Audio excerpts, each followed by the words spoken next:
जो भी वो ज्ञापन दे चुके हैं 12 बजे, और आश्वासन मिला है कि चलो इसमें जांच वगैरह करवाएंगे जो भी होता है। और जैसे कि अपनी पहले बात होती है, ज्ञापन देने का अगला कदम जो होने वाला है वो भोपाल की तरफ कूच करेंगे। और अभी हमारे पास हरदा के सारे टीचर्स और बच्चे जो हैं एकत्रित हैं, उनके विचार जान लेते हैं अपन कि क्या क्या विचार हैं और ज्ञापन के विषय में क्या बोलना चाहते हैं। अजय सर हमारे पास बात करेंगे। देखो, सबसे पहले तो ज्ञापन देने का हमारा उद्देश्य ये था कि जो घोटाला हुआ है, जैसा टॉप 10 में सारे लोग आए हैं जो पूरे तरीके से फर्जी है, ऐसा दिख रहा है, साफ साफ शो हो रहा है।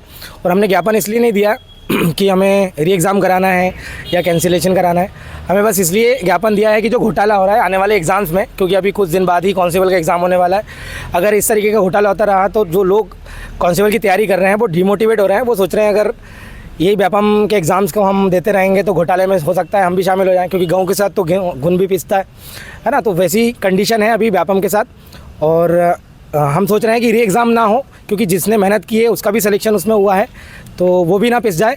तो वो इसलिए हम सोच रहे हैं कि अब तक जो हुआ है ठीक है, लेकिन इस पर जांच हो और जो टॉपर्स हैं उनकी जांच पड़ताल की जाए। नहीं तो अब तक जो टॉपर्स हैं वो आग की तरह बाहर आते हैं, क्योंकि गांव में माहौल अगर पटवारी का बन जाता है तो लोग लड़ फोड़ देते हैं पटाखे की, दोस्ती यारी में पार्टी होती और यूट्यूब पे वीडियो बनता, शॉर्ट्स बनते और वायरल होते, और पूरे देश को पता होता है कि पटवारी में फर्स्ट रैंक कौन आया, सेकंड कौन आया। जिस तरीके से केंद्र सरकार में एसएससी के एग्ज़ाम होते हैं, टॉपर्स के नाम फटाफट आते हैं और वो इंटरव्यू भी लेते हैं अगले दिन, तो ऐसा कुछ भी एमपी में नहीं हुआ।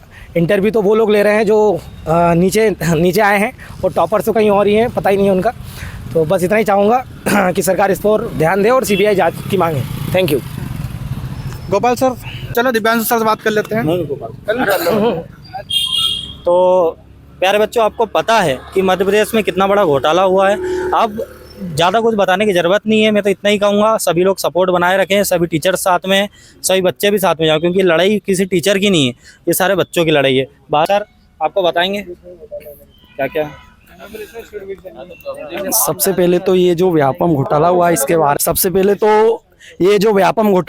इसके बारे में हम चर्चा करते हैं कि सबसे पहले तो ये जो एग्ज़ाम था, इसमें सडनली 2 महीने पहले ही पैटर्न चेंज हुआ था। उसमें 8 सब्जेक्ट थे और पॉसिबल ये नहीं था कि कोई बच्चा 8 सब्जेक्ट पूरे पढ़ के 200 में से 184 नंबर लेके आए, और बाकायदा वह 16 क्वेश्चन वहाँ से डिलीट होते हैं। तो यहाँ से ही हमको समझ में आता है कि भैया क्या है, यहाँ पर फर्जीपंथी दिख रही है। उसके बाद दूसरा, वो टॉपर का सबसे बड़ा सवाल यहाँ पर जो सोशल मीडिया पे चल रहा है कि वो जो टॉपर है, अगर मान लो कोई बच्चा पढ़ रहा है 10-5 साल से तैयारी कर रहा है, तो उसे ओरिजिन पॉइंट तो पता होगा नर्मदा का कहाँ से निकलता है, पता ही होगा कि भैया अमरकंटक से लिखी। लेकिन वो जो टॉपर थी उसने लगाया क्या, भोपाल। और व्यापम इतने महारथी है हमारे कि उनने क्या करा, उस क्वेश्चन को सही करा, और वो लड़की ने भी क्या उस क्वेश्चन को सही करा। ये तो हमारे क्या हुआ, एक नोटिस में आया, मतलब हमको मार्क पॉइंट किया, लेकिन बहुत सारे और भी विद्यार्थी होंगे जिनका हमें पता नहीं है कुछ।